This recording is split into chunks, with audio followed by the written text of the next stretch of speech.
Write that down, Fumi Saito. Write that down, Fumi Saito. Hi everyone, hello from Burbank, California. Thank you for joining us once again, another episode of Write That Down on the Fight Game Media Network. My name is Justin Knipper. I work over at fightgamemedia.com, staff writer at F4W Online and WrestlingObserver.com. I work at Pro Wrestling Noah and Cyberfight as well. And again, I am back with Japan's leading pro wrestling author and historian, broadcast journalist, sociologist, wonderful man, Mr. Fumi Saito. We're back with part 2 of Rikidozan, the father of Puroresu. This week we cover from 1958, Lou Thesz onwards to the end of his career. We covered his matches with Fred Blassie. We covered his matches with Destroyer. We talked about Masahiko Kimura some more. And we also debunked lots of wild conspiracies about his death. And there are quite a few. So I was happy to help clear that up with Fumi-san. Thank you for joining us once again. If you have not already, please subscribe to the Fight Game Media Network podcast feed on Spotify or Apple or wherever you usually listen to your podcasts. It helps us very much, so thank you very much. Hope you enjoy. Rikidozan part 2.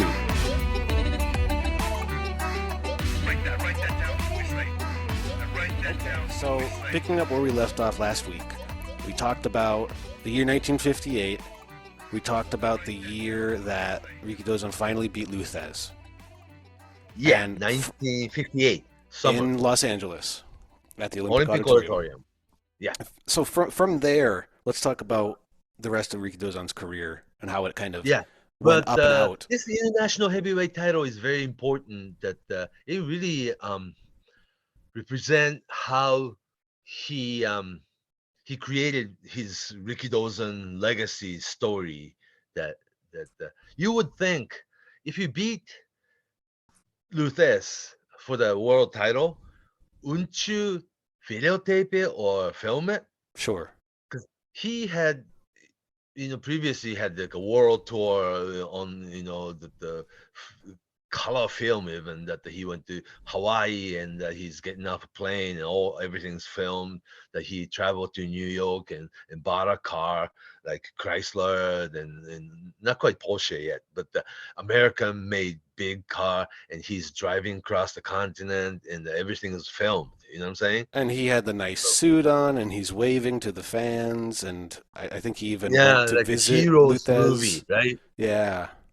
If you were scheduled to beat Lou Thesz in a famous Olympic Auditorium, you would think you'll film the entire match, right? So Rikidozan, in hindsight, he knew that it was going to be controversy. You know what I'm saying? Mm-hmm. And in Japan, it was reported that he beat Lou Thesz for the world title, and the UPI and the AP and all these newswire, all over international newswire outside of wrestling, that the Rikidozan beat Lou Thesz, and all the sports pages reported that the Rikidozan finally beat Lou Thesz for the world title. Then UPI said it was non-title. It wasn't even main event. You know what I'm saying? It's very similar. It sounds, just to me, it sounds like Fujinami and Ric Flair in the 90s. And Inoki against Bob Backlund in '79. Yeah. And I think that was sort of, I don't want to say benefit, Came but after this? It was the time where you could really just, promoters could make decisions and information and travel the way it did. Manipulate the audience and manipulate the media and manipulate the outcome and the whole story as a whole, right? Mm-hmm. But at the time, actually, Lou Thesz, I'm talking about August of 1958, Lou Thesz was not even National Wrestling Alliance World Heavyweight Champion. Mm-hmm. He NWA champion at the time was Dick Hutton. Then this, NWA World title goes from Dick Hutton to Pat O'Connor, and from Pat O'Connor to Buddy Rogers. It goes, from Buddy Rogers goes back to Lou Thesz. But you have to wait till like a couple years. And it was a time that Lou Thesz actually was taking time off from this crazy NWA World Title traveling world champion schedules, right? And but at the same time, whenever Lou Thesz appeared and like making special appearance here and there, Arizona, that the New Mexico, Albuquerque, the Los Angeles, or sometimes Columbus, Ohio, or Detroit, that that Lou Thesz was always billed as international champion, like his nickname, Right. while he was not having NWA World Title. So Mhm. in a way, international heavyweight title existed, but not quite sanctioned by NWA. Mhm. Then again, it wasn't all that important in Japan that the beating Lou Thesz in America and Rikidozan became champion. It's not far from the truth, right? Mhm. And and the third, as a, it's like a difference, different kind of result on the third fall. See, at the time, um, all through 50s and early 60s into 70s, maybe that the title match was 2 out of 3 fall match, huh? Yeah, that was the norm all over the Yeah, world. yeah, yeah. And the third fall was DQ finish. Mm. Therefore, technically, probably if it was even the title match, title wouldn't change hand, huh? That's right. But it would also make sure that both guys came out of there not looking Like too winner, weak. Yeah, like they kind of won, they didn't lose. Yeah, right, they didn't right? lose. That's the idea. And this is wrestling. Sure. And yeah, and some results say that the Rikidozan beat Lou Thesz with count out, outside the ring, and some result will state that it was DQ, and some result in Japanese sports page simply said that the Rikidozan beat Lou Thesz with his famous karate chop. Mm. So it's confusing. And upon Rikidozan's return, to Haneda Airport, all the reporters and newspaper and photographers all gathered and waiting for, Rikidozan to come out, right? Mm. And Rikidozan, of course, have that mini press conference right there at the airport, right? I beat Lou Thesz for the world title. That's how I understand. I don't know about the UP. Somebody already fed the information that some of the news wires said it was not even a title match, and all in all, Rikidozan didn't win anything. But the Rikidozan insisted that I beat Lou Thesz and became world champion. And do you have a belt? And then he said, no, I don't have the physical belt because it's Lou Thesz's belonging. Oh, okay. And the fact is that I'm a champion, but I'm gonna make my own championship belt, which he did. Later on, that the international heavyweight championship belt that looked exactly like Lou Thesz's belt. Mhm. And also, this international heavyweight title story came on wrestling magazines. Like this international heavyweight title goes back to George Hackett Schmidt, goes back to 1908 or something like that. And the second champion was Antonino Rocca in New York because he was an international superstar. And Lou Thesz, as big as he was, had 2 sets of championship belts. The one is World Heavyweight Championship, sanctioned by National Wrestling Alliance (NWA), and the other was awarded to him because he traveled the world and he's an international champion. And that international championship was the one Rikidozan beat for. Mhm. Pretty good story, huh? But anyhow, uh, that the origin of the title was such, but he started Rikidozan started defending his very first very important world title, like international.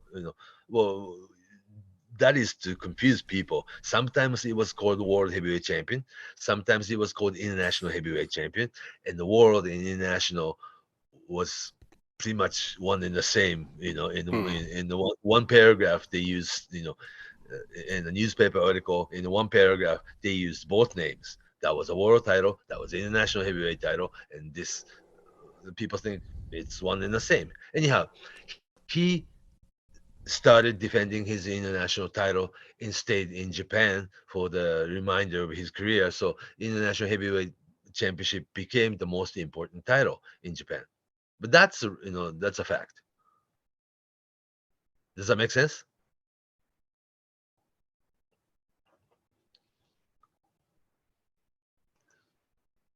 Hello. Can you hear me? Yeah, Yeah, it's a title that served its purpose when it needed to. yeah. It's a title that was whenever you could kind of, and it was the time period where you could tell a story, and that's all you needed was background for Also, it. Rikidozan didn't want that to be, Japan heavyweight title or Asian heavyweight title or Pacific Coast heavyweight title, anything like that. It had to be world title or it's called international championship. Mm. Yeah.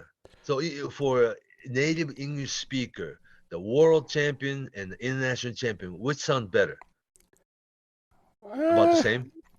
well, to a wrestling fan, I guess you'd have to say world, just because we've all been trained to accept Educated and trained and the conditioned. world is number one, and international or intercontinental seems a step down for some reason. Although Okay. the main difference is that world is a noun and international is an adjective. It's a way to describe a noun. Right. So Yeah. they mean it's the same idea though. It's the internet and the Yeah, it's the world. same idea. And to make this argument even harder was that we just talked about 1908, right? Mm. There was a two-title match, 1908 and 1911. Both time Frank Gotch of America against George Hackenschmidt of Russia, right? To unify an undisputed world heavyweight title. It was called International Championship. Mm. Confusing, huh? But it sounds good. So Yeah, yeah. Anyhow, so international heavyweight title became the focal point of Japan Pro Wrestling Association and Rikidozan's all this 10-year legacy, and he defended his title against people like Ortega, that Jesse Ortega, that Haystack Calhoun, the Sonny Myers, the Perro Kana, the young Don Jonathan, is all these superstars from America. And yeah, he that the international heavyweight championship became the main thing in Japanese ring. And also he started World League, that's right. the spring annual tournament.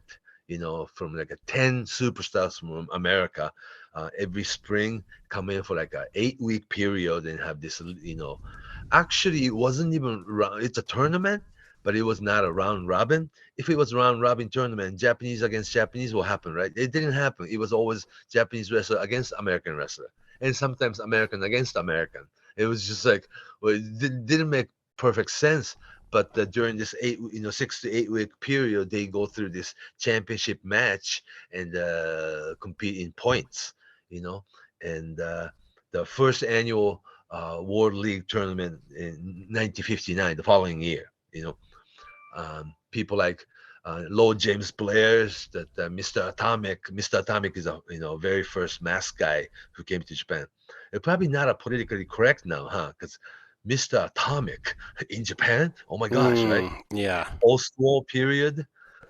Yeah, a little on the nose, I guess you could say, but Yeah, it's like a very close call. But wrestling featured that sort of vocabulary that we don't use these days right, because. right. But Mr. Atomic instead became really popular because he looks like a TV character, like Mm, Gekko Kamen, that you're a masked hero that the Japanese TV loves so much. mm, Yeah, so Mr. Atomic, Jesse Ortega, and Nicky Torres from America, from California, Lord James Blair's from England, and all these famous wrestlers came and competed in tournament. And Rikidozan beat Mighty Osos Jesse Ortega for the final and became the first World League champion in 1959. So it's like tournament champion and international champion. Yeah, yeah, you could really and believe he was the real deal. I guess that was the oh, goal. he's been the real deal, but it's more Mm, like there's like when they started, well, we have to rewind the tape a little bit because for people who probably didn't listen to our part one episode, that Rikidozan's wrestling officially started, that beginning of television was the beginning of wrestling, and beginning of wrestling was the beginning of television, and it was 1954 that Rikidozan and King of Judo Masahiko Kimura made a special tag team when I went up against the famous Sharp brothers, Ben Sharp and Mike Sharp. And it was San Francisco's World Tag Team title, but it was just simply called World Tag Team title, like a wrestling, American style professional wrestling was introduced in Japanese market as a tag team match. Wouldn't you think 101 would be bigger? Like a Japanese, martial arts background, kendo, the jujitsu, the judo, the karate, it's always 101, right? Or even in boxing, there's no tag team match. But the wrestling was introduced as a tag team.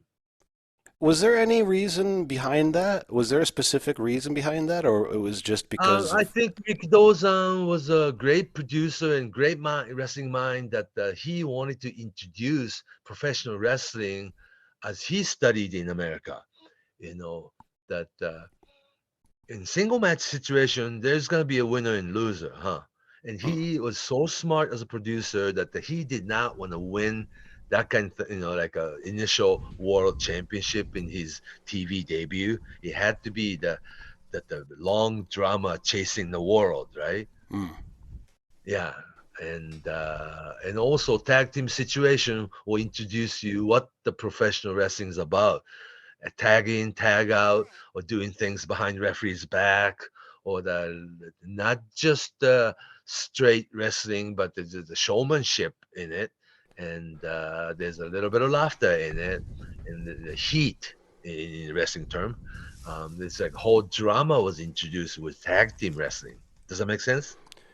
Yeah, you could introduce a lot of the elements of pro wrestling in one match. You wouldn't have to do it over a series of singles matches over months or And then years. also single match gets way too serious right away.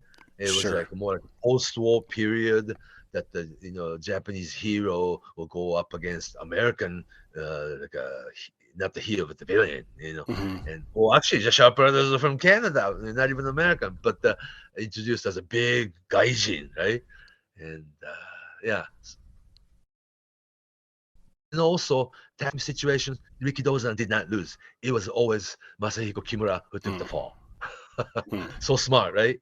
Because it was within, like people's mind, a former sumo wrestler star Rikidozan and king of judo Masahiko Kimura trying new thing, American style professional wrestling. But in people's mind, Kimura is a little bit more legitimate, because Hmm. for the 13-year period, he never once lost judo match.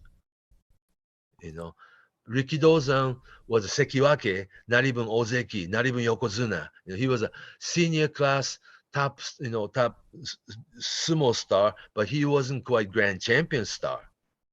You know, and but it was Rikidozan's program. Rikidozan's a promoter. Rikidozan was a producer, and he really packaged this tag team, American style professional wrestling real well with Sharp Brothers. Sharp Brothers tag team expert knew what they were doing, and they can be subtle heel.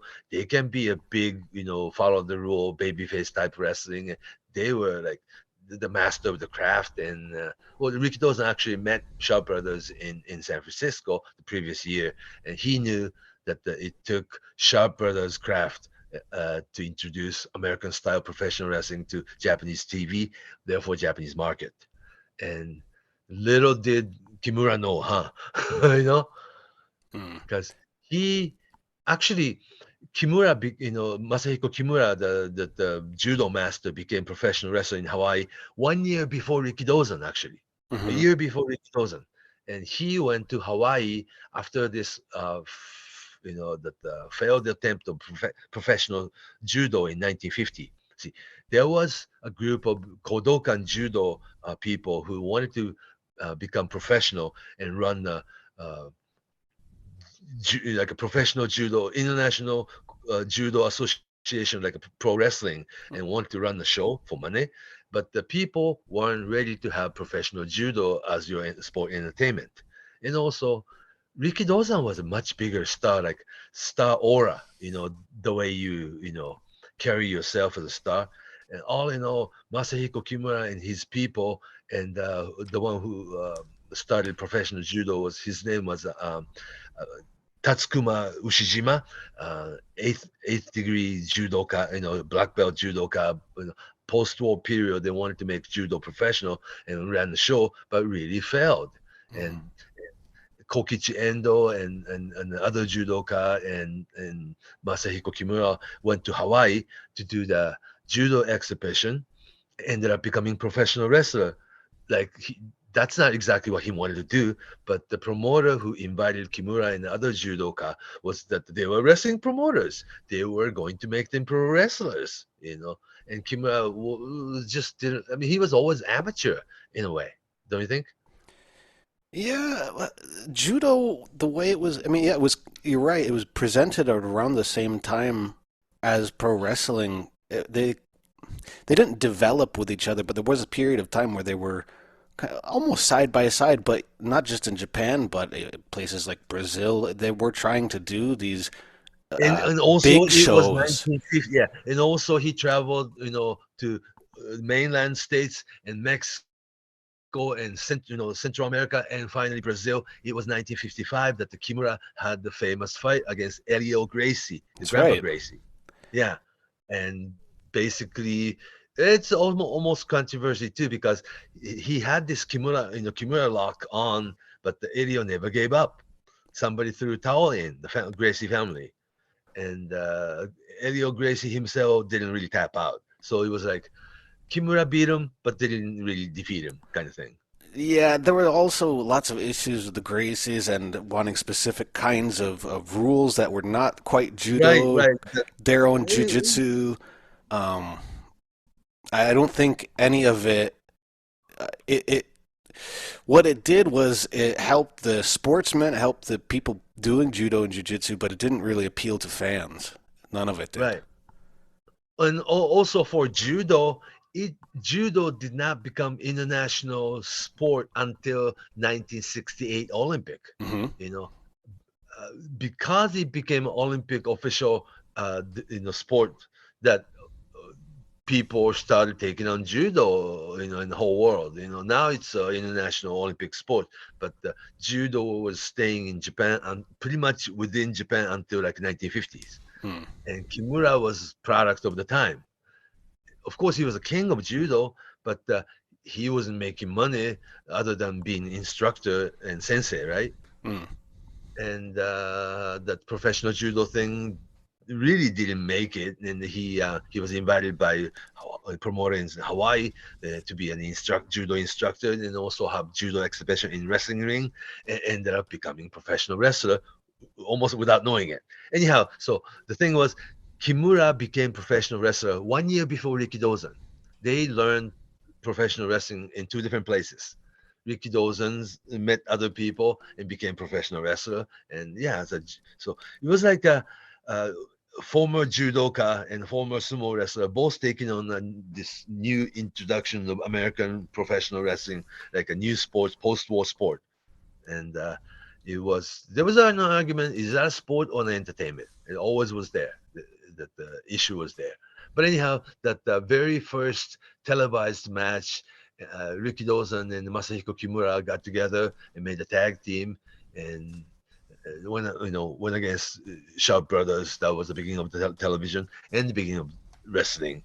And I guess Rikidozan pretty much outsmarted Kimura, huh? And Kimura in situation in a tag team match, he was the one taking pinfalls. Yeah. Then there was that year in December that through the newspaper, Kimura challenged Rikidozan for real fight. You Hmm. know, he's a showman, and in the real fight situation, no way Rikidozan can beat me. Right. That's what he And said. Rikidozan, That was that was the line that kind of riled Rikidozan up. yeah, but I think that the deal was already made when they announced it. It's Hmm. wrestling, you Right. know, and it was going to be a big draw, no conclusion. And 20 years after that match took place, in 1983 or so, and Masahiko Kimura finally answered the magazine interview saying that it was going to be a draw. And after that, that the Tokyo first match, we were going around the horn, and we were going to travel around Japan, like Osaka, the Nagoya, the Hiroshima, the all over country to have the same single match, and we were going to make money. That never happened. It's like, wow, that's wrestling, isn't it? But very much. Kimura himself was never a professional wrestler in mind. He was the judoka who happened to be doing some wrestling. How's that?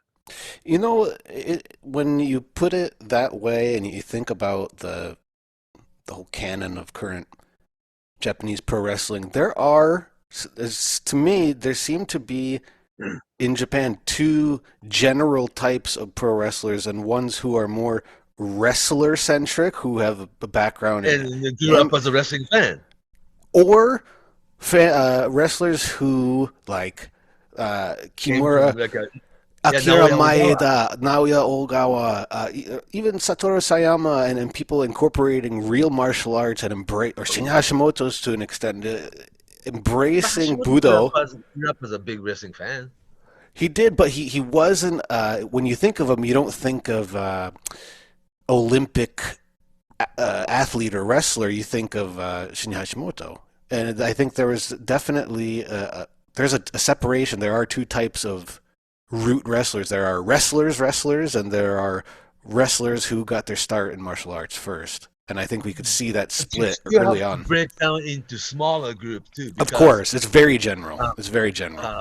Yeah, because smaller group within that is that Shinya Hashimoto was really wrestling fan. He never had problem doing professional wrestling with finishes. You know what I'm saying? Oh, right. So he's not somebody, you can't compare him to somebody like Akira Maeda, who had a different philosophy on how things should go.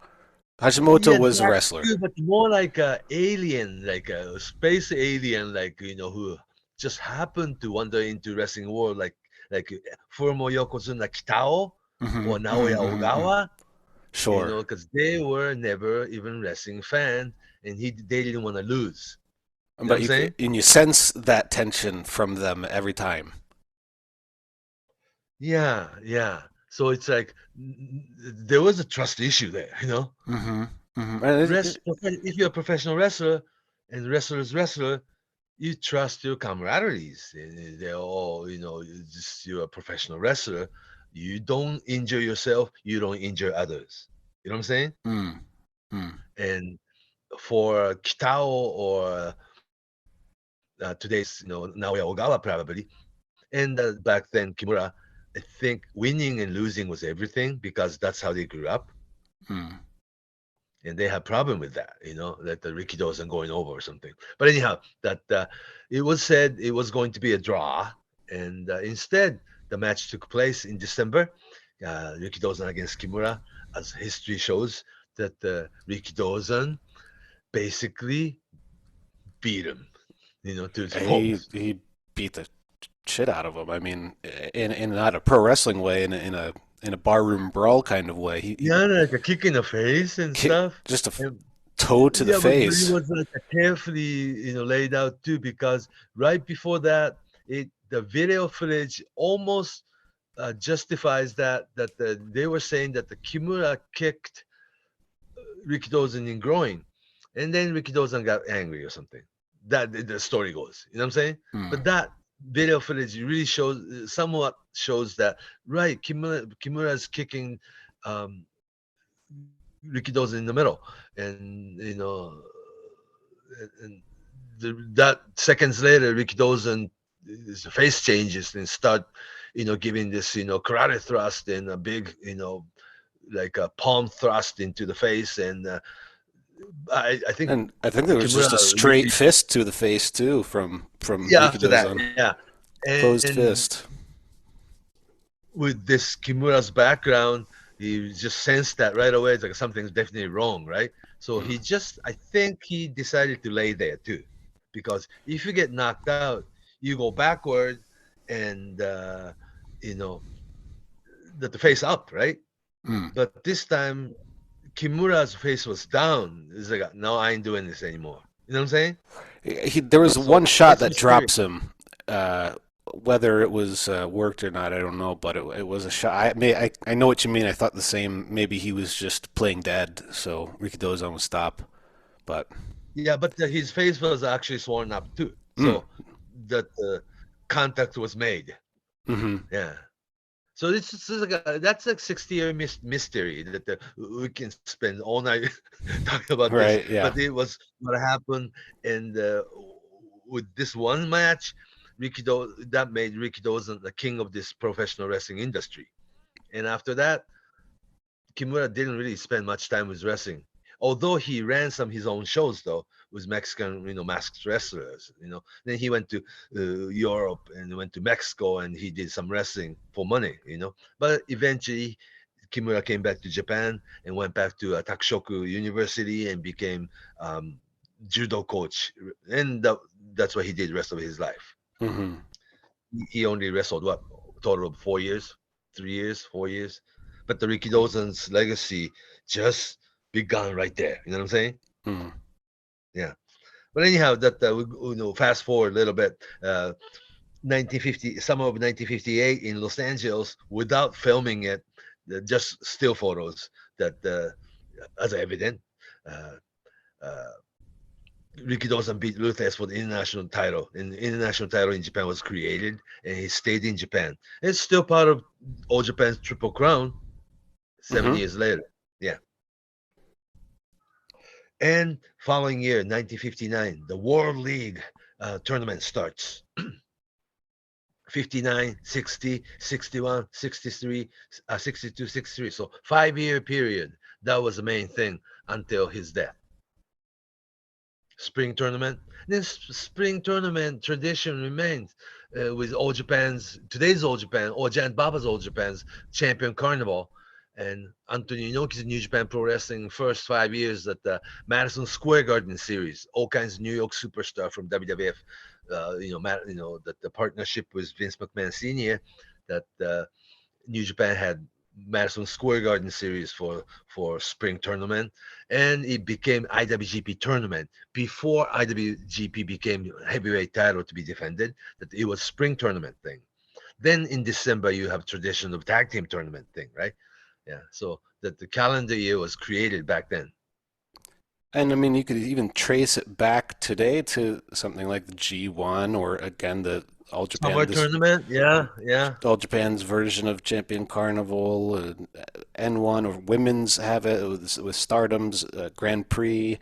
Yeah, right. That's a just Five-star Grand Prix tournament, yeah. it's the template. It's the foundation for how Yeah, Japanese tournament wrestling easy to is usually understand, and scheduled. also for this 4 or 5 year, 5 week, 6 year, 6 weeks period that everybody have single match with one another. It's very interesting, right? Like a dream match feeling.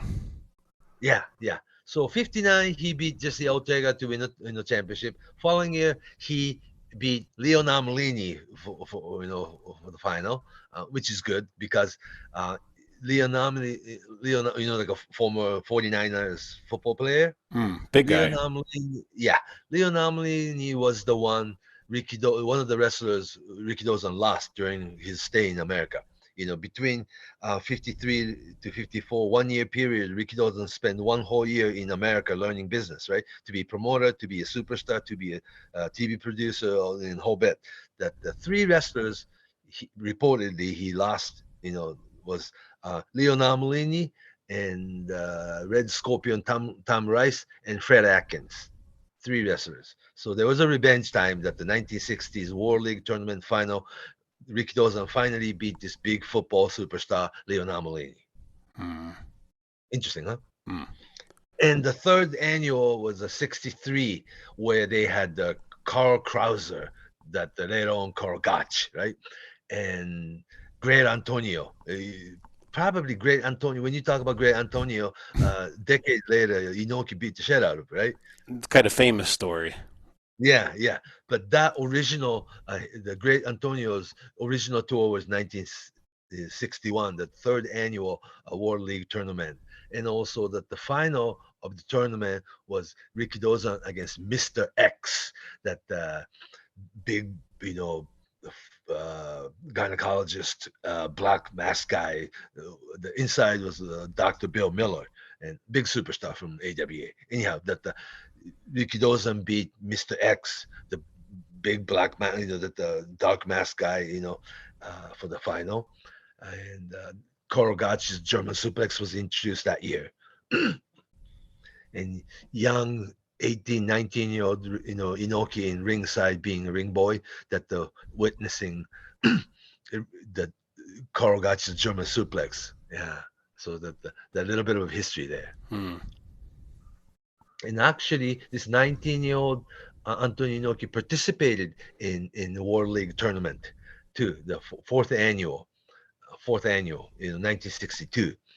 It was Lou Thesz in it, Fred Blassie in it, Great Togo in it. There's all kinds of other superstars. The tournament final was once again Rikidozan against Lou Thesz. Not the title match, but the tournament final. Rikidozan beat Lou Thesz in count out, finish, and that was the last time Rikidozan and Lou Thesz ever met. Fourth annual. Then fifth annual, 1963, was Rikidozan against Killer Kowalski final. And Rikidozan was saying that they were going to do this World League tournament in 5 years. This is it. This was my final. And actually it became his final. He won fifth annual World League tournament in 1963, spring of 1963, and he died that year. Interesting, huh? So it came pretty, I guess you could say, abruptly, well, of course abruptly, but also at a high point in his wrestling career. I imagine if Rikidozan had been alive, he'd have been a big star for the next at least 10, 15 more years, right? Probably, but he was already, that the hinting that he is retiring soon. See, in 1963, Rikidozan was already like an 11-year veteran on top for 10 years. And another thing, you and I talked about, that in 1961, he built the Riki Sports Palace in Shibuya, in the 9th Street, big, huge building, round building that he designed after the Honolulu Civic Center, like a round dome-shaped building with 9 stories. Building with, the sports gym, the wrestling gym, the boxing gym, the restaurant, nightclub, sauna, and bowling alley in one building. And Riki Sports Palace was built in 1961. It did become the home of pro wrestling. And his dream palace, Riki Sports Palace, was built in 1961. In 1961's money, that he spent millions on it, and it was going to be a center of pro wrestling and also dojo. And there was a nightclub and restaurant and sauna and a bowling alley, of all things. He saw these, multi-purpose building in America and wanted to make something like that. Yeah. Do you think in today's world, it's kind of the equivalent would be maybe Tokyo Dome City or something like that, with the bowling and all the video games and rides and restaurants, and sauna, spa. Yeah, and but there was a restaurant and nightclubs in there, and a membership, sports gym, and everything. And sixth floor, 7th floor, 8th floor was like a round-shaped wrestling arena that holds 3,000 people. Much like Korakuen Hall size, I guess, but that was Rikidozan's dream. And following year, around the same time, Rikidozan built Riki apartment in Akasaka, Tokyo, like you're talking 1960, right? But like today's condominium style, apartment with swimming pool in it. He himself lived there, but he built Riki apartment. That was his thing, and also he started Riki Cafe, like a modern American style restaurant. Yeah, and the following year he announced that the new company that he's opening it's called Lakeside Country Club, big huge golf course. Oh, where was that? Was that in Tokyo or is that outside of No, Tokyo? no, no. Like some outside Tokyo. Yeah, he bought the big Chiba or huge land, something. or Sagami or something somewhere around Uh, there. Yeah, yeah. That he was going to build this Lakeside Country Club, the membership golf club. I was just building things and things, like going to that direction. Real You know. entrepreneur. Yeah, the Rikidozan's ambition. Yeah, shows it. Yeah, yeah. So he was, of course, he is need to be wrestling superstar though, but see from Rikido's and Kimura Sharp Brothers thing, introduction of wrestling, beginning of television, beginning of wrestling, beat Kimura to be the king of the industry, and beat King Kong for Asian title, and beat Tom Rice for Pacific title, and following year finally he beat Lou Thesz. It wasn't an NWA World title, but he brought that title as a title, came home as international champion, and whomever sanctioned at the time, but it became your centerpiece international heavyweight title in Japan that stayed in Japan. Then World League for the 5 year period. So I think this 10-year period, he done it all as a wrestler and Hmm. wrestling promoter. Yeah. And he was expanding himself to this Lakeside Country Club golf course, the Ricky Sports Palace, the Ricky apartment, the Ricky Cafe. Uh, yeah. So I think he was really moving towards that direction around that time, Hmm. early 60s. When was it that he had his match with Destroyer? Was it in the? Okay, I'll get to it. This was another international, like a big, huge, like I was gonna say storyline, but now storyline, but a very big program. It was 1962. Okay, 1962. March in LA, March 28th to be exact, Los Angeles Olympic Auditorium. He beat Freddie Blassie to become WWA World Heavyweight Champion, Worldwide Wrestling Associates. LA based, another big organization. It was spin-off of Lou Thesz's belt, actually. Again, Hmm. starting from like 1957 in Chicago, Edouard Carpentier uh, beat, forfeit, Lou Thesz for NWA title. Then Edouard Carpentier start defending NWA World title all over the company, whereas some parts of the country titles held up, and Lou Thesz still defending his title elsewhere. And up in Montreal, that Lou Thesz and Edouard Carpentier meet again to unify the title. In the meantime, there's in the Boston, the Killer Kowalski beats Edouard Carpentier, and Boston recognized new company Killer Kowalski as a world champion. And other places, this is like a world champion claimant, Hmm. like few people well, it's like America in wrestling markets too big that you can have more than one champion, right? Hmm. Around the same time, 1960, Pat O'Connor supposedly wouldn't defend his NWA World title against Vern Gagne. Therefore, Vern Gagne goes ahead and creates his American Wrestling Association (AWA) and becomes his own world champion.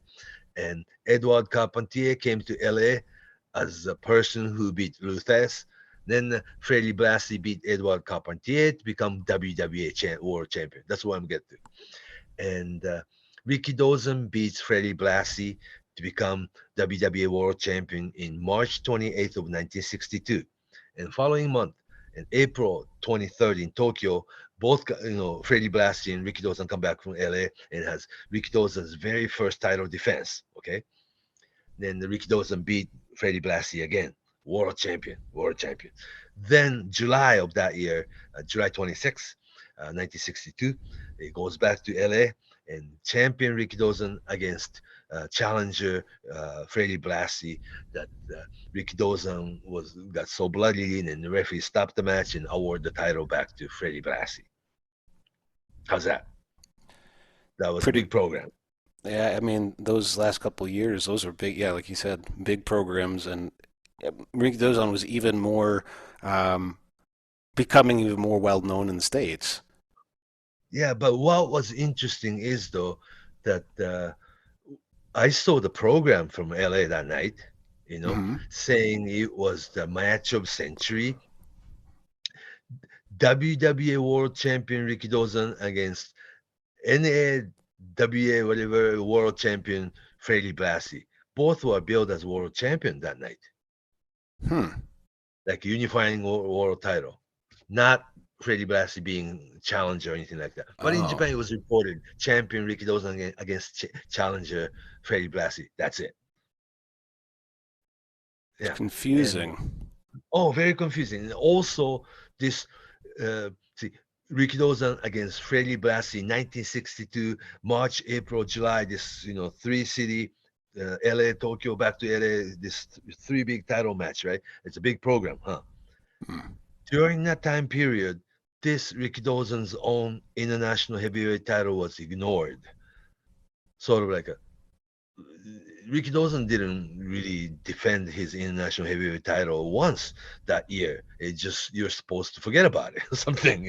Sure. Or make people confused. The real world title was in LA, and Freddy Blassie and Rikidozan had a first match in LA. Back to Tokyo, Rikidozan defended title successfully, then bring the title back to LA and in July, and he referee stopped the match mysteriously. That the Rikidozan was bloody, and that gave the championship belt back to Freddy Blassie, and Rikidozan's all angry and came home. How's that? You know what I mean? Pretty dramatic at But the end, yeah. yeah. Then um, same year, Rikidozan starts defending his international title domestically again. Hmm. Isn't that interesting? Hmm. Yeah. So for 1 year period, when they were playing with WWE World Title from LA, they treated that as an undisputed World Championship, right? And Didn't Ricky it was Dozan end up buying that belt? a physical belt. Hmm.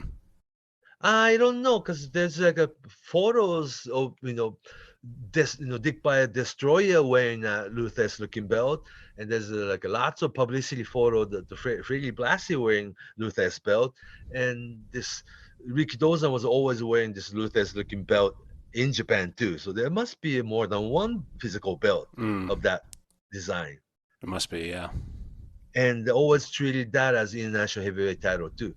Then when Jan Baba opened the All Japan Pro Wrestling in 1972, that the Momota family came out and gave that belt to Baba. Therefore, that became very first PWF belt. Hmm. Then they changed the design, but it looks like Rikidozan's old belt was just metal gold belt like Lou Thesz design, and I believe there are more than one physical Lou Thesz belt like that. Hmm. Yeah. And later on, if you remember UWFI Takada from 1996, he was wearing that belt too. That's right. And Lou Thesz was there to present it. Right, right. So that design, Luther's belt itself meant something, like a brand.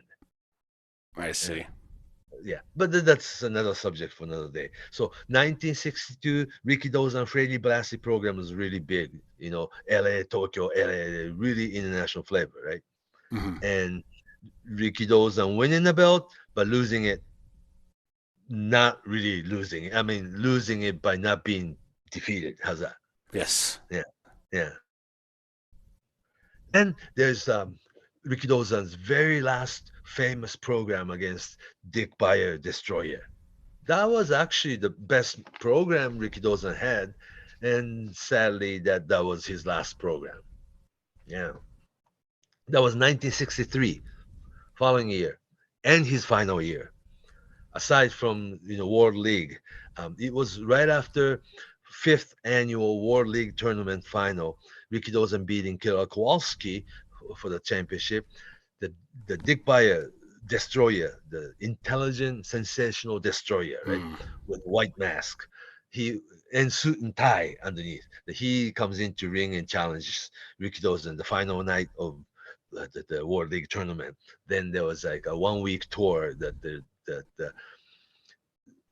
Destroyer comes in as WWA Los Angeles, of course, WWA World Champion and defending his title against challenger Rikidozan that year. What was funny was though, now you have the record from the states, right? Hmm. Azov, okay. Um, it was March. I mean May. It was May of 1963. The first meeting of between Rikidozan and Dick Bayer, the Destroyer, was May 19th of 1963 in Osaka, non-title. Okay, and Destroyer beat him. Okay, the first meeting. Then May uh, 24th in Tokyo is like another title. That was a WWE title match. Champion Destroyer against Challenger Rikidozan, and it was a draw. Okay, therefore Rikidozan couldn't win the title. But the record shows now that the uh, Destroyer didn't even have the title that day. He dropped the title to some, yeah, I forgot, it was either Freddie Blassie or Bob Ellis or somebody, or there was another champion in LA that week. You know what I'm saying? It's not Mm. weird. News traveled very slowly that around the time period in 1963. Uh, Dick Bayer Destroyer came to Japan billed as the current WWE champion, but in LA there was another champion defending the title that week. Mm. Yeah. That was kind Anyhow, of that was the norm, or just the way you did business. wrestling business was. Yeah, and it was also Yeah, based on how technology was at the time too, and how we yeah, it communicated, was like and how we decades before the internet, of course. a lot of it we got. There was TV at the moment, but before that, I mean, it was mostly press. It was mostly print. It was Yeah, the and way we Newswire. got, yeah, Newswire. So we're getting the stories in a different way. It's completely different. So Yeah. it's nice to Anyhow, study. as a champion, Destroyer defended title against Rikidozan, and it was 2 out of 3 fall match and 60-minute Broadway, and the first meeting in the May of 1963, they had 2 matches, one win by Destroyer and one draw. So Rikidozan didn't win either. Okay, then 6 months later, in December of the same year, 1963, Destroyer came back. It was really rare that the same wrestler traveled to Japan twice in one year. Hmm. Destroyer was the only one. They brought Destroyer. It was so popular right away that they brought Destroyer back in December of that same year, and they had in this time champion Rikidozan, international heavyweight champion. Destroyer was a challenger, and the first meeting, December 24th, Christmas Eve, no, December 2nd, something, that Rikidozan beat Destroyer for the first time. Now it's 1-1 draw, right? Then 2 days later in Osaka, Texas Death Match was brought, they introduced that no pinfall, or just you do it until you can't continue anymore. And that was a draw, December 4th in Osaka.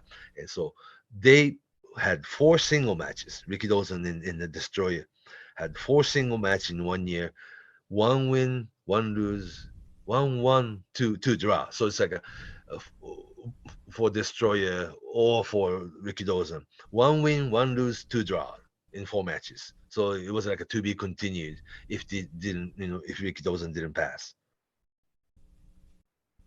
And the same week, I guess, December 7th, 3 days later, the final night of this Destroyer Series tour, 6-man tag team, Rikidozan, Michiaki Yoshimura, and Great Togo against Destroyer and Killer Buddy Austin and Ilio De Paulo. 6-man tag team. It happened in Hamamatsu. That was the very last night Rikidozan ever wrestled. Hmm. So Destroyer was his last opponent Whoa. of his life, of Rikidozan's life. I heard a story that Destroyer was supposed to be with Rikido's on the night he At the was. nightclub, Yeah, but he didn't I go. think that day he had lunch. Something The like that. Yeah. Yeah, Big Fire had lunch. That he There was the plan that the sumo, not the professional wrestling, but this sumo association was going to have a U.S. tour following year, Hmm. and Dick Bayer Destroyer was going to be the representative in states. And sumo people and Rikidozan and Dick Bayer had lunch together that day, like hours before his stabbing incident. Mm-hmm. So Dick Bayer stayed a little longer that day. He could have gone to the Latin Quarter where the incident happened. Mm. Yeah, but that shows you that Dick Bayer and Rikidozan became good friends. That's right. Yeah, He made a lot of and money. also and also Dick Bayer really started having feeling about like Japan, like the place he wants to be. Mm-hmm. Yeah. So he could have been in that nightclub, New Latin Quarter in Akasaka, where stabbing incident really happened that night later on. I see. Yeah, that's all ifs. A lot of There's so much mystery around Rikidozan's Oh, death. so much mystery. And the night of December 8th at the Akasaka nightclub, New Latin Quarter, he was stabbed by his name is Murata, but that's not important. But he was stabbed in the bathroom fight. Who stepped the toe? Or no, I didn't step your toe, and you stepped my toe, and this is a push and shove. And this he, I from all account, Rikidozan beat him up in the bathroom, Mm-hmm. right? And that this little yakuza guy, that the low class mafia guy, felt danger of his life, I guess, and he had a little knife, 13 centimeter knife. That's like what would that be? 4-inch knife? 13 centimeters. Sorry, my American brain has to do some calculations. 5-inch probably. Yeah, like about five Not that big of a inches, knife. a little bit more than, Yeah, yeah, 5 inches. yeah, yeah. From his pocket. Who would have knife in his suit pocket, right? Hmm. Yeah. But he stabbed Rikidozan. Then he ran. Okay. Rikidozan stood up and came back to the table where he was drinking and kept drinking. And he went up to stage, Rikidozan himself went up to stage where live bands were playing and grabbed the house mic and said, "There's a gang in this house. Please be careful, people. I I got see. stabbed." Right? And he went back to the table where he was drinking with his friend's entourage that he kept drinking. Then his friend looked at his, side, like a stomach. He's like, "Sir, you're bleeding. We gotta call ambulance." And said, "No, don't, whatever you do, don't call ambulance, or people will know, right?" And the Rikidozan wouldn't be stabbed. Then he kept drinking a little more. Then it was, "Sir, you're bleeding. I'll take you home." Then he went home that night, like 11 o'clock at night. Then called the ambulance. Then had us stitched. You know. Then that had an infection a little bit. He went back to hospital the next day again. Then he was in hospital the remainder of the time. Yeah. He wouldn't die until the week later, though. The stabbing incident happened in December 8th. He died on 15th of December. So he was in hospital for one whole week. I mean, as a Hmm. record. Yeah. Because there's a story, you and I talked about that, somebody's, the podcast that, a lot of the famous story was that he was stabbed by urinated knife and he was poisoned, right? Yeah, and he died of an Not infection or something.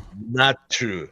And Yeah. also, there's a crazy story in some podcast that Rikidozan had a $2 million in cash in U.S. currency in his briefcase. He handcuffed himself with his briefcase. Mafia guy followed him in bathroom and stabbed and killed him and cut his wrist off and stole the money. That's the craziest Mm. story. That never happened. That's like a straight out of a Quentin Tarantino movie, or that was my favorite. That's my favorite. That he got his hand cut off for Who carries $2 million around with him in a briefcase in the '60s in And public? handcuff himself in the briefcase. I A mean, crazy story. Rikidozan was a big superstar. Why would he do that? Why would he have? No, He could easily have. none of that is true.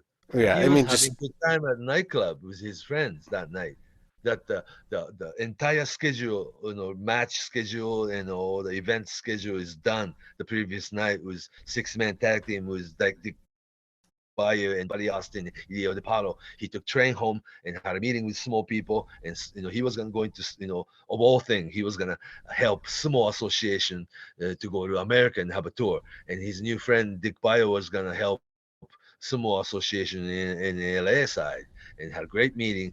Then moved to he and his friend went to New Latin Quarter nightclub, famous nightclub, and was having a great time. Then there was a bar fight, of course. Then there was a sort of like not really like what's the word? The stabbing itself wasn't all that crucial at the time. Right. You know what I'm When we saying? say when you say stabbing, you imagine like the movie Psycho with somebody with a butcher knife in their hand and they're stabbing over and over. Where this sounds like, from the story that you told, a scuffle But it's well that. documented in No, no, Japan. no. What I'm saying is that it's a scuffle that this person that stabbed Rikidozan, I think, had a blade on him, and he might have got. I don't know if he got stabbed quite intentionally, or there was a kind of a poke, and he might have severed something, and it wasn't he wasn't supposed to stab him in the right. You know what I mean? It wasn't Yeah, an then yeah. intentional Let's put it that way. There murder. was bar fight. That Yeah, it night. was more of a bar fight and less of a planned murder for money or Yeah, something. and also Rikidoza knew that person too. Actually, there was like a 3 years back in 1960, he tried to stab uh, Ricky Waldo or somebody, that African wrestler in nightclub. I Hmm. mean, wrestling fan, of course. Yeah, obviously, the 22-year-old wrestling fan got in a fight with Ricky Waldo and King Curtis Kea, and he was going to stab Ricky Waldo too. So this crazy fan was his name was known. So Ricky Dawson apparently recognized him in the bathroom, of Hmm. course. Yeah. And there was like a, yeah, you stop, step my toe, and no, you step my toe, and this is like a little incident. And there was a bar fight, but there is not a videotaped or eyewitness on that, But the guy stabbed him and ran, and Rikidozan got up and walked, and came back to the table where he was drinking. He sat again and had more drinks and said, "Nah, it's nothing, right?" And so it wasn't all that like a really crucial, that like not like you'd be dead there. You know what I'm saying? Sure, he was a real tough guy about it. He didn't feel like it was a big deal. We got into a little scuffle. Yeah, there's some blood, but I'm gonna have a good time. It's kind of. and and two sets of that the mafia yakuza family came to Rikidozan's home to apologize that night, and there was an incident that the actual person who stabbed him got real beaten up bad outside of the Rikidozan's apartment and stuff. And there's like the dark side of that story too. Hmm. And all in all, that he had a surgery, major operation, the following day. He was doing well. And the fifth day, yeah, it was like the newspaper reported that he'll be back in 2 months. You know what I'm saying? So Hmm. it wasn't like he was going to die there. Yeah, it And sounds like it was a shock, kind of. yeah, yeah, yeah. And there's a lot of stories that he started drinking water while he wasn't supposed to, or had somebody go get a bottle of Seven Up or Coca Cola or something that he always wanted to drink. And there's the time that when he wasn't supposed to eat yet, he was eating. Or there's like a lot of stories that you just can't really prove right now. Yeah, there's. I think you might have told me the story about he might have been overeating right after he had gotten injured. Stab, He got yeah, stabbed and it affected his part stomach. of yeah, intestine, yeah. And also, there's the book written about that the doctor made medical mistake, yeah, and yeah, stuff like that. It's Hmm. just mysterious things that happened 59 years ago. Now it's really, really like a bunch of pieces of puzzle that we still have to put together, and we still don't know the whole truth yet. Right, very controversial. Seems a little bit conspiratorial, but it seems as years go on, the truth comes But out it more and wasn't more. planned murder by Right. mafia or anything like that. It was It like wasn't a yeah. hit by a Oh hitman on. no, Yeah, no, no, it's it was not as just a very dramatic. low. Right, right. And he didn't want to die then. Yeah, just announced the Lakeside Country Club thing and the Ricky apartment and the Ricky Restaurant Cafe and the whole bit. And Ricky Palace was still there. That the Rikidozan's Ricky Palace Wrestling Building was actually sold, to third party only 3 years after Rikidozan passing. Oh, that all the entrepreneur dream didn't really come true. That all those things pretty much disappeared with Ricky Dawson, big huge superstar Ricky Dawson disappearing from public. Yeah. So that was 1963 because he wanted to be part of this 1964 Olympic, Tokyo Olympic. Hmm. He donated 10 million yen in 1961, to for JOC, Japan Olympic Committee and IOC, International Olympic Committee. He even visited Rome Olympic in 1960. He wanted to be involved in the Olympic Committee. In this. It symbolized that Japan's comeback and becoming a big economy in the, what I'm saying. The Hmm. post-war era is over with. The Japan's on its move to be, to become good big company and country again, kind of thing. And it really was Rikidozan really was a hero in that era. Right, he was the symbol. Yeah, of like Japan making comeback kind of Yeah, thing, and becoming. the return to the stage. Yeah, yeah.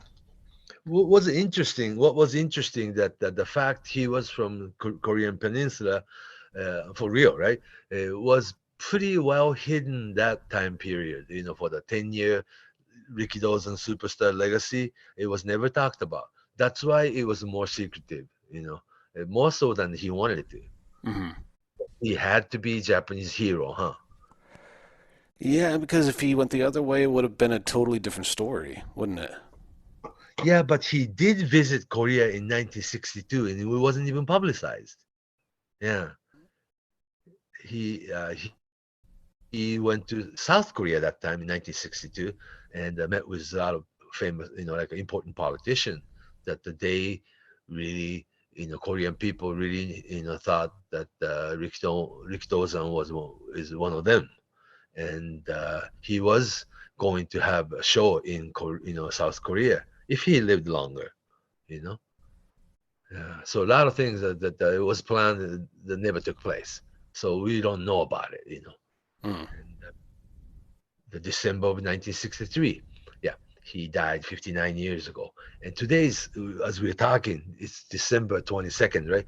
That was the day Rikidozan had a famous single match against Masahiko Kimura, too. It was Nice December. timing. Yeah. Yeah. And episode one, that was the night, December 15th, was Rikidozan's Memorial Day. Yeah. A lot of people went to his gravesite that day. Yeah. 59 years later. There's a big statue of Rikidozan well, next time you're in Japan, let's go there together. Yeah, I think it's definitely a destination. It's in Tokyo. Hmm. Big bust of his upper body. It's out in East Yeah, Tokyo, I think Nippori or with something. this Lou Thesz looking champion belt too. Yeah, yeah, that's right. That's Mm, right. yeah. So it's very interesting. And also um uh Dick Dick Bayer, the destroyer, became the institution in Japan too. Yeah. That's right. And He stayed. 10 years, yeah, 10 years later in 1973, and he stayed lived in Japan with his family for a 7-year period, full time. And all his kids, went to school and graduated from school, Japanese school, in Japan. And Fluent Japanese speakers and yeah, he still does business in Japan. And Dick Bayer, the Destroyer, was the very first American superstar wrestler who signed full-time deal with Japanese company, Ujjan Baba. Yeah. he So also is one of the first wrestlers. I don't know if he was influenced by Rikidozan because of this, but he also would open up his own golf course later on in his career in New I York. guess, and Buffalo, New York. Oh, Hmm. wow! I Yeah. never thought of that. Yeah. Yeah, I don't. I mean, maybe he was an avid golfer from before. I know Destroyer was a really athletic, very And yeah, sports-centric college personality, wrestler and the college gym baseball teacher. player. Yeah, gym teacher. And even after retiring in 1993, he kept coming back to Japan every summer. It was kids wrestling. When there was a big earthquake up north, he came over, came to volunteer, did the volunteer work and all these things. And he was always part of the, he was an institution. Let's say, yeah, put it that way. Yeah, and he'd be on television show, like non-wrestling television shows and Yeah, commercials. in mid 70s. Yeah, he was in Uasano Channel television. It's kind of like your Saturday Night Live type show, Hmm. like a studio, sitcoms. And he was in commercial, of course. And this Christmas time, he had a Christmas album too. He was singing. That's right. Yeah, like a vinyl LP. Just singing Japanese holiday songs too. Yeah, yeah, he was. And also, he didn't age because of the mask. The Mask, that's Yeah. right. He was always the Destroyer. Yeah. Oh, he was wearing mask outside wrestling ring too. Wherever he went, he had that mask on. Hmm. Yeah. So it's like, and see, Rikidozan's last big rival became Giant Baba's best friend. This is great story. Hmm. Yeah. Yeah, so I guess before we wrap up, I mean, his legacy, Rikidozan, his legacy, it extends farther than a lot of wrestlers, I mean, most wrestlers from Japan, but wrestlers all over the world. Yeah. So there's a lot of ifs that if Rikidozan lived longer, what would Giant Baba and Antonio Inoki would do? Hmm. Are they going to be New Japan Pro Wrestling? Are they going to be All Japan Pro Wrestling and every single spin-off from it? Yeah. Now we have the over 100 wrestling group, companies out of Tokyo. It was going to be like that if Rick Tozan lived. Maybe he had this, I don't know, the real association of wrestling companies, maybe, and or he would go on and become politician in Japan, Hmm. much like Antonio Inoki did later on, or be the ambassador for North Korea and South Korea. You know, You know, I mean, his Japan.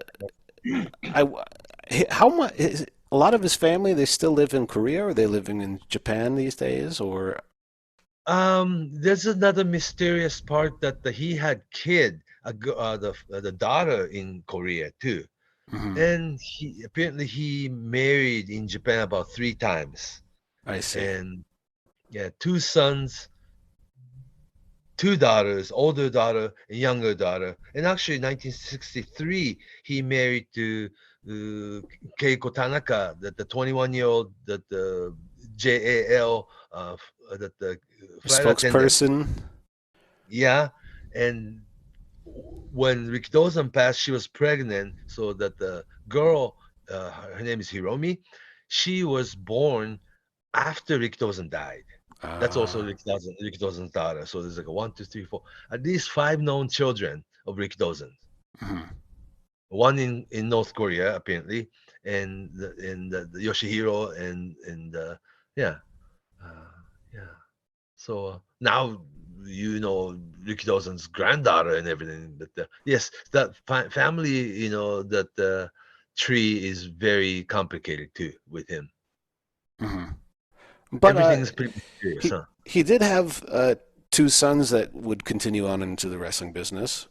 Yes, yes, yes. Uh, the Momota Yeah, Momota brothers, brothers. Yeah, yeah, and I think is Mitsuo Momota still active as a wrestler? yeah. And his son, Chikara. Yes. Ah, Yeah, he's Mitsuo. Yeah, and Pro Wrestling Noah he started with. Yeah, mm-hmm, mm-hmm. and the Mitsuo Momota, youngest of Rikidozan's son, he's about 70 something, but he's not retired. He occasionally wrestles. Yoshihiro, the older brother of Mitsuo, Yoshihiro died 2001 probably. Yeah, he Mm-hmm. was part of Pro Wrestling Noah. And he was a announcer and a wrestler. Ring announcer with All Japan and also wrestler with All Japan Pro Wrestling. Yes. And like you just said earlier, I work with his daughter, Remy-san. Yeah. She's also been with Noah for I think since Oh, early on. yeah, like 2 decades now. I guess. Mm. I guess. Yeah. So the family is still here. Yes. It's still And a part of the business. It always has been. yeah, yeah, yeah. And Rikidozan is the symbol of Puroresu culture in Japan to Hmm. this day. It starts with him. Yeah. Yes. Oh, he wasn't technically the first pro wrestler, Japanese pro wrestler. There was like people like your Sorakichi Matsuda in 19, like end of the 19th century, and there's Taro Miyake or Mari Matsuda or people like that in 1920s and 30s. But post-war, beginning of television, beginning of wrestling, beginning of television, beginning of wrestling was beginning of television thing in Japan as a cultural icon. Rikidozan was the guy. Yes. He was the hero. He was the national hero, superhero. And books and books and books been written on him, and movies been made. Yeah, Hmm. and yeah, we still see his footage in all over the place. And in the next year, 2023 will be 60th year since his passing. So a lot of things, that the books and movies and other things, picture book, all kind of things are coming out this coming year. Amazing. I mean, it's amazing. He was around for over a Just decade, but yeah, it's not 10 that years, long. 10 years in sumo wrestling and 12 years in professional wrestling. But it Um, seemed a lot longer. I mean, the impact feels like it would be longer, right? Yeah, yeah.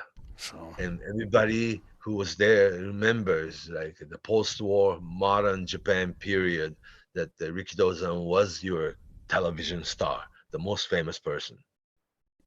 and people would just line up on the street to see him on these very tiny television screens if they didn't Yeah, have them at their because house. TV set was really expensive in the early 50s, and it was like a post-war, technology that you can watch movie at home. What's television, man, right? And Mm. people start buying TV set so you can watch Rikidozan. Really? It's very interesting. It's very important, and I think it helps if you're a fan of Japanese wrestling already. I think if you don't understand that piece of the puzzle, I think it will help illuminate everything. Yeah, and then also Rikidozan was the one who discovered young Antonio Inoki and Giant Baba. Yeah, Of course, I two mean kings, it's two the kings after Rikidozan. right. He's the first king, Yeah, and there are two kings after that. and the And story continues. Antonio Inoki passing this year was really big thing too. So Huge. yeah, So yeah, I think we did a we pretty covered decent it. job hitting everything. Yeah. Think so? But I think I so. think it's impossible to cover everything because there's so much, you know. But I wanted to correct some of the, like a stabbing incident and myth go around with it. That was a big one. As more podcasts and shows come out, there are people that tend to spin the truth or misrepresent or intentionally, unintentionally. Who cares? It's just not right. And it's not. It's incorrect. So, thank you, Fumi, for setting the record straight. Yeah, I'm still studying Rikidozan. It Yeah, seems like there's a lot to learn every day. So, yeah, there's more to it. And all these books are like 50 years old that I just discovering from old bookstore and what was written at the time, you know. And it's really interesting to read old books, and it's another pieces of puzzle that we can put together now. hmm. Yeah. Well, if we have questions or anybody out there has comments or wants to ask you something, how can we reach you online? On Twitter at Fumihiko Dayo, Fumihiko Fumihiko Dayo on Twitter, or Fumi Saito on Facebook. Please message me first. I'll friend you. And on Twitter, I'm at Justin M. Knipper, Knipper. That's Rikidozan Parts 1 and 2, and that's it for now. I think this will be our final episode of the year. Next week, we'll send you an archived special bonus episode, but we'll come back with a new episode in January in 2023. So thanks, everyone, for joining us this year, and we'll see you next time. So until next year, Fumi, take us away. So long from Tokyo.